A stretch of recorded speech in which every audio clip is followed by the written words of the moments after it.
Hey everybody, Shep here. Today is February 7th. It's a nice warm day, so I'm going to be working on the plow today. This will be the first video in a short series, pretty much a two-part video. Me taking it apart and me putting it back together once I get new parts. I didn't feel like it was worth hooking it to the tractor, so I just turned the plow on its side here and I'm going to be working on it. The main thing I'm going to be doing is I'm going to be replacing this part of the plow. This is called the plow share or the plow point. Last year I had a hell of a time getting the plow to go in the ground.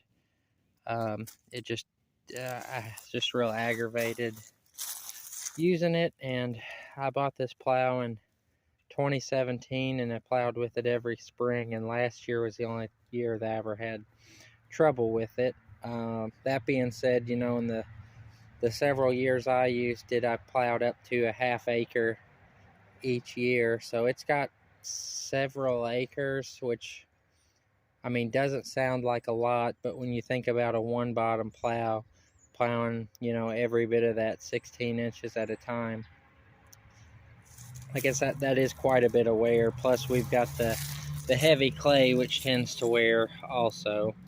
So I'm gonna be taking that off, and then maybe since I'm buying parts, I might buy, this part's called the shin.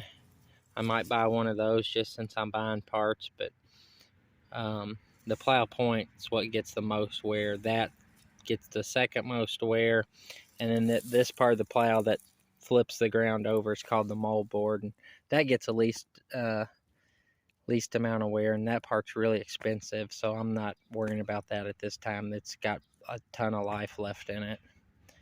But the thing about these plows is that different brands, the bolt patterns are different.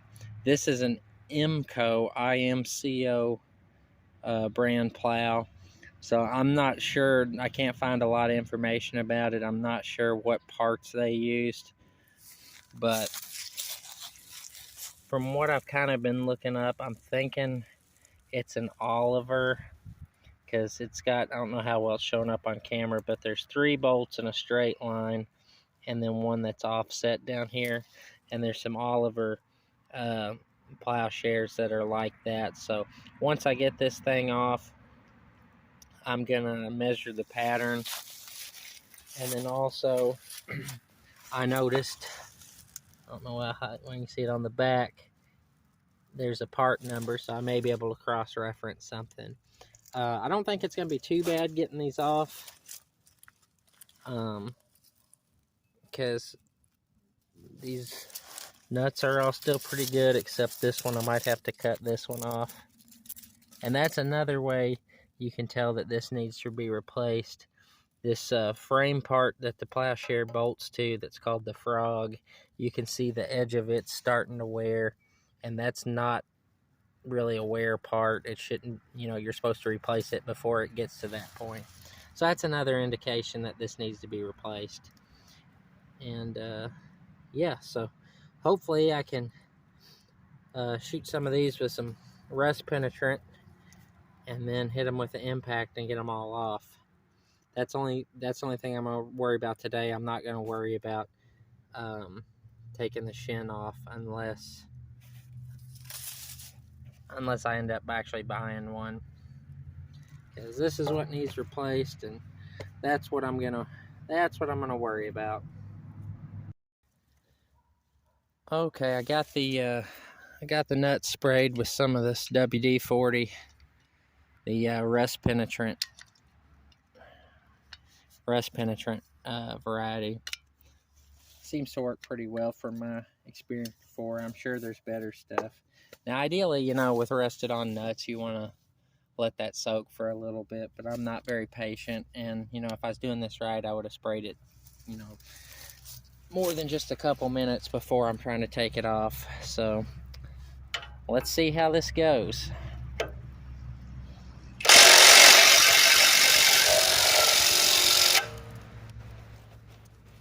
It's coming off.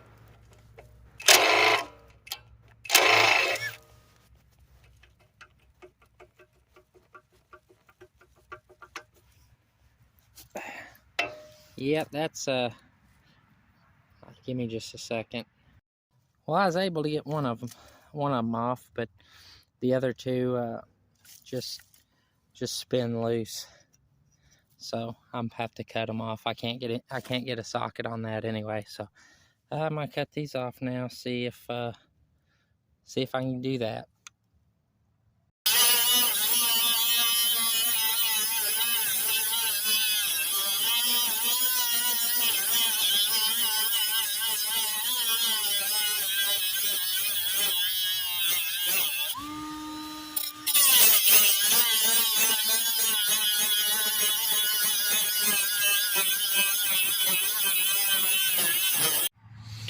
All right, everybody. Well, you can see I got this off of here. Of course, I might have had a little casualty, but yeah, I got it off of here, and then I did a quick search on this part number here, and it came up with a Ford plowshare.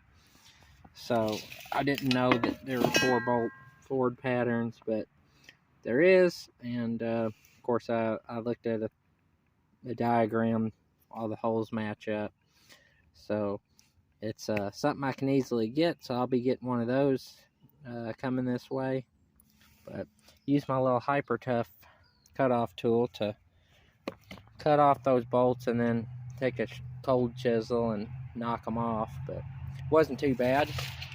Nice thing to do out here on a nice day outside after being in the house a lot this winter. So I'll get that cleaned up, obviously, and I put the new one on. I haven't priced the shin yet, but since I'm buying that, I might go ahead and order one of those. Might be dangerous, but I feel like it should be the same as the it should be a Ford part, I guess is what I'm trying to say. I wouldn't see why they would make it something different, but you never know. But anyway, this has been me working on the plow. Like I said, I'll have a second part to this when I'm putting it back together. But thanks for watching. Thanks to everybody that subscribed. I appreciate it. Everybody out there, have a good evening.